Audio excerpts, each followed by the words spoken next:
ايه يا واد اللي انت بتعمله ده يا ولا؟ ايه يا ولا الجول ده؟ ايه يا واد البخت والحظ الجميل ده؟ ايه ده؟ ايه ده؟ الكرة دي دخلت ازاي؟ الكرة دي دخلت ازاي؟ هي لعبة حلوة مفيش كلام، هو جول حلو ولعبة حلوة والدنيا جميلة وسرو عالمي عالمي عالمي. يا ولا تقولها شوية يا ولا، يا ولا، يا ولا عيب كده يا ولا، يا واد زقها شويه يا ولا، الواد جاي منطلق يا ولا، كان هيشمعها في الجون يا ولا. هرجع اعيد وازيد واكرر، لعيبه الزمالك وجمهور الزمالك واداره الزمالك والمدير الفني لنادي الزمالك لو صبر على اخوان الفينا ده هيدي ويدي اكتر من كده بكتير، وهينقل الزمالك في حته تانية خالص. بقول لكم يا جدعان، واد اللهم اكبر عليه، قرد والله ما بحسد، والله ما بحسد. اخوان الفينا بص عيل شرس جدا وعيل قد كده، بس والله العظيم جبار، اختراق رهيب وبيعمل عرضيه ولا اروع، وبيضيع هدف مؤكد لنادي الزمالك في الدقيقه 7 من احداث الشوط الاول. الواد ناصر عمل تشيب، بص انا كنت اقول كلمه وحشه، ايه ده؟ ايه الكره اللي ضاعت دي؟ ايه اللي تشيب ده يا ناصر يا ماهر؟ ايه السرو ده يا ناصر يا ماهر؟ ايه ده؟ ايه ده؟ معلم بيعمل سرو تشيب باص سرو، يعني الاتنين في واحد، تشيب باص بسرو لعدي الدباق. اقسم بالله حرام، انتوا شايفين ورايا اهو، اقسم بالله حرام الكره دي تضيع.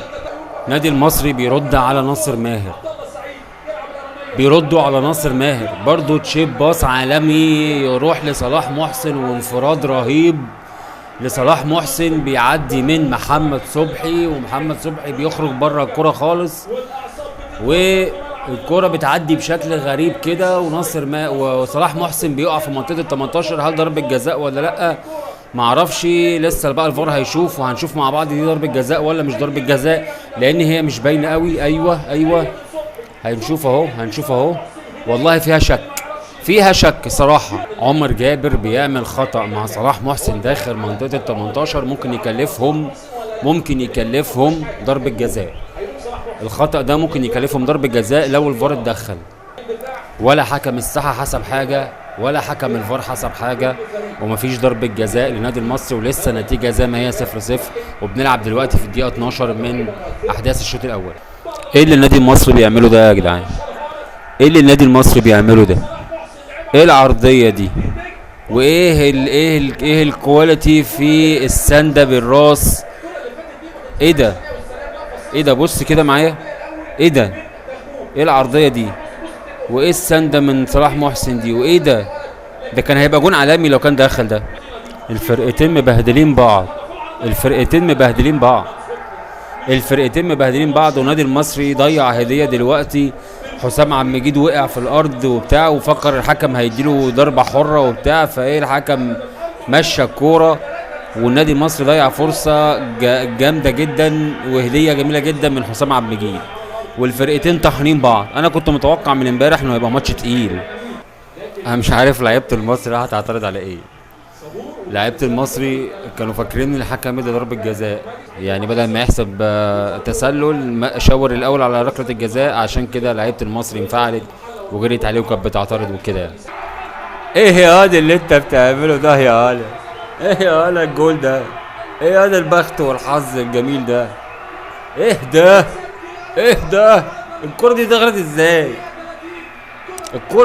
هي لعبة حلوة مفيش كلام، هو جول حلو ولعبة حلوة والدنيا جميلة وسرو عالمي عالمي عالمي لناصر ماهر. بس ايه اللي حصل في الاخر ده؟ يعني الكرة عدت كده ازاي وراحت على خط المرمى ازاي؟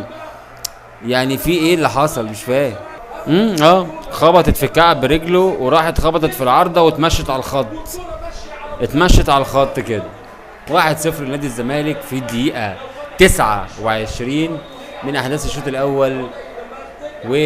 السرو حلو قوي لناصر ماهر، وناصر ماهر كان عايز يطمع فيها، بس قال لك لا، انا لو طمعت فيها وضاعت هتبشلف وجمهور الزمالك مش هيحلني، فانا بصيها احسن. وخدمته طبعا وخبطت في رجل اللاعب بتاع النادي المصري، زي ما احنا شفنا كده بقى، تخبط في العرض وتتمشى على الخط. يخرب بيت الجمال، يخرب بيت الحظ والروعه والحلاوه. ايه ده؟ ايه ده؟ في توفيق اكتر من كده يعني؟ مش هنتكلم بقى، مش هنتكلم. بدأ الشوط الثاني مثل ما بدأ الشوط الاولاني بالظبط، هجمات وقوه وعنف وماتش يعني ما اقولكوش رايق. والماتش ده لسه مش هيخلص 1-0، مش هيخلص 1-0، لسه في اهداف. الله اعلم بقى للزمالك للمصري، بس لسه في اهداف. هو انت بتعمل ايه يا دغموم؟ بتعمل ايه يا دغموم؟ انا نفسي افهم. ايه يا عم؟ في ايه يا عم؟ تفوق كده وتلعب زي البني ادمين يا عم دغموم. يا عم دغموم، دي تاني كوره تضيعها وهجمه وبتاع ودنيا، ونقول خلاص بقى في تعادل هيجي. بس في ايه؟ انت مالك كده يا عم دغموم؟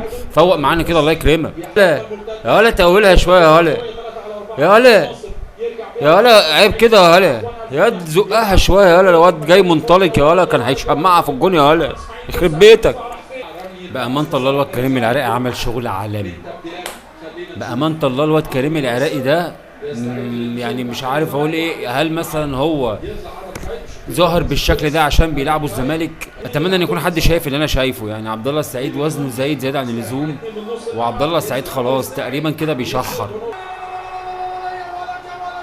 هدف تاني عمر جابر، هدف تاني عمر جابر. ودفاع النادي المصري بيستهبل، دفاع النادي المصري بيستهبل.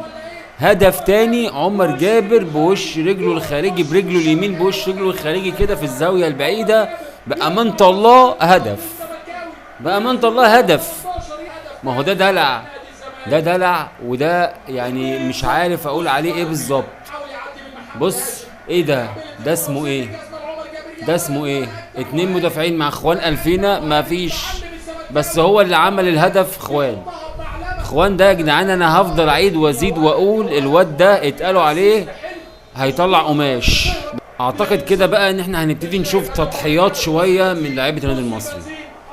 اعتقد يعني ان احنا هنبتدي نشوف تضحيات، وهنبتدي نشوف هجمات اقوى واعنف من لعيبه النادي المصري، لان خلاص ما بقاش في حاجه ابكي عليها. انا مغلوب 2-0 والدقيقه 66 والماتش بيخلص مني والدنيا بايظه، فهضطر ان انا ايه؟ اهاجم، واضطر ان انا احاول اعمل حاجه في الماتش. على فكره انا بسحب كلمتي اللي قلتها اول ما الجون التاني بتاع نادي الزمالك جه، انا بسحبها. نادي المصري ولا هاجم ولا بقى اشرس ولا حاول يقلص الفارق حتى، مفيش. هم خايفين يهاجموا اصلا. نادي المصري خايف يهاجم اساسا. وانا اي نعم قلت على عبد الله السعيد تحس ان وزنه زايد شويه ومش قادر يجري في ارض الملعب، بس هيفضل برنس نص الملعب، هيفضل برنس نص الملعب. اللاعب مش بكميه جريه في الملعب ولا بكميه مجهوده في الملعب، لا بلمساته السحريه اللي من الاخر، اللي من الاخر. ويا جمهور المصري لعيبتكم بتحاول تقنعكم، ركز في الكلمه، ان هم بيعملوا اللي عليهم. قبل ما الحكم يحكم اهو انا بقول لك هيحسبها ضربه جزاء. هقول لك يا كده كده اصلا الزمالك كسبان، وعشان جمهور الزمالك ما يقلبش عليا انا هحسبها ضربه جزاء وخلاص. عيب عليك، عيب عليك والله العظيم. انا عارف الشغل ده، انا عارف الحكام المصريين كويسين، انا عارفهم كويس. ازاي بقى ضربه جزاء وطرد في نفس الوقت؟ معرفش هل ده اللاعب اللي عمل الخطأ بتاع ضربه الجزاء، ولا هل ده لاعب طرده عشان اعترض؟ انا مش عارف، انا مش عارف. بس انا قلت لك هيحسب ضربه جزاء عشان جمهور الزمالك ما يهيكش عليه، وعشان يريح دماغه من الوش. احسب ضربه، هو كده كده الزمالك كسبان، هو حسبها كده، فاديهم ضربه الجزاء وخلاص. داخل عبد الله السعيد، وعبد الله السعيد ما بيضيعش يعني كالعاده. ايوه هدف. عبد الله السعيد ما بيضيعش ضربه جزاء يا جدعان، مفيش كلام. عبد الله السعيد ما بيضيعش ضربات جزاء. على الدغري، على الدغري، على الواقف. 3-0، 3-0. وبالامانه نادي الزمالك يستحق الفوز، نادي الزمالك يستحق الفوز. 3-0 لنادي الزمالك، وبيسجل الهدف الثالث عبد الله السعيد نجم نص الملعب. حاول النادي المصري احراز هدف لحفظ ماء الوجه، ولكن مفيش. خلص الشوط الثاني واحداث المباراه باكملها بنتيجه 3-0 لنادي الزمالك. الف مليون مبروك لنادي الزمالك ولجمهوره، وهارد لك للنادي المصري. ومش لجمهوره، لان انا عايز اقول لجمهوره حاجه مهمه قوي.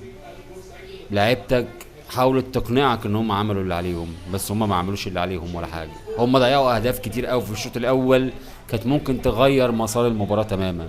شكرا ليكم، السلام عليكم.